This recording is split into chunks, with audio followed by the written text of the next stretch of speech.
د پاکستان وزیر اعظم عمران خان په ملک کې د تیلو یو لیټر 10 روپے او بجلی 15 روپے ارزانولو اعلان کړی دی. خو د نوموړي په دغه اعلان پوښتنه راغلاړې شوې چې د دې پیسې به د کم ځای نه راوړي. عمران خان تیر شپه په ټلویزیون قام ته په وینا کې وویل چې د نورو ملکونو په نسبت په پاکستان کې د تیلو بیې اوس هم کمې دي. هغه وویل چې د تیلو او ګیس د تنظیم ادارې ورته سمري رالېږلې وه چې د پټرول او ډیزلو بیې به ورته 10 روپے سیوا کول وي ځکه چې په دنیا کې تیل ګران شوی دی. خو نوموړي وویل چې د 10 روپو سیوا کولو په ځای موږ فیصله کړې ده چې د پټرول او ډیزلو بیې 10 روپے راکمو. عمران خان زیاته کړه چې بجلی 80% د بهر نه راغښتونکو تیلو باندې جوړیږي. هغه د بجلی د بیو کمولو خو وویل چې موږ دا فیصله هم کړې ده چې د بجلی یو یونټ بیه 15 روپے راکمو او د دې سره به د 0% نه تر 50% پورې بیلونه راکم شي. د عمران خان دغه وینا وروسته په ټولنیزو رسنیو کو یو لور ته د عمران خان د تیل او بجلی د بیو کمول ستایل کیږي نو بل لور ته خلک دا پوښتنه هم راولاړوي چې د پاکستان اقتصاد د وړاندې د مشکلاتو سره مخ دی نو د دې پیسې به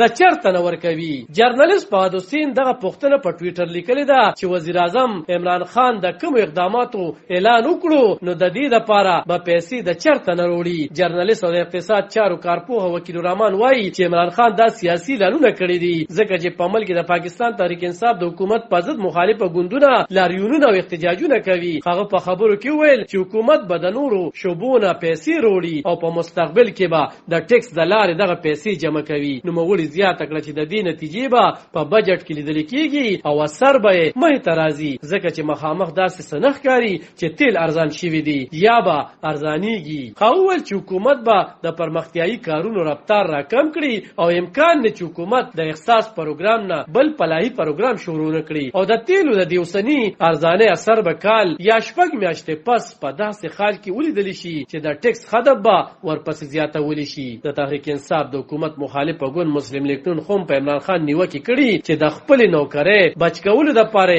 د بجلی او تیلو د قیمتونو راکمولو ناکامه کوشش کړې دي. خو عمران خان په خپل وینا کې دا هم ویلي چې د مخالف ګوندونو سره د قیمتونو راکمولو یا په ځای ساتلو کوملار وی هغه دی ورته او خای. علاء خان شیرپو دلبر نیوز 400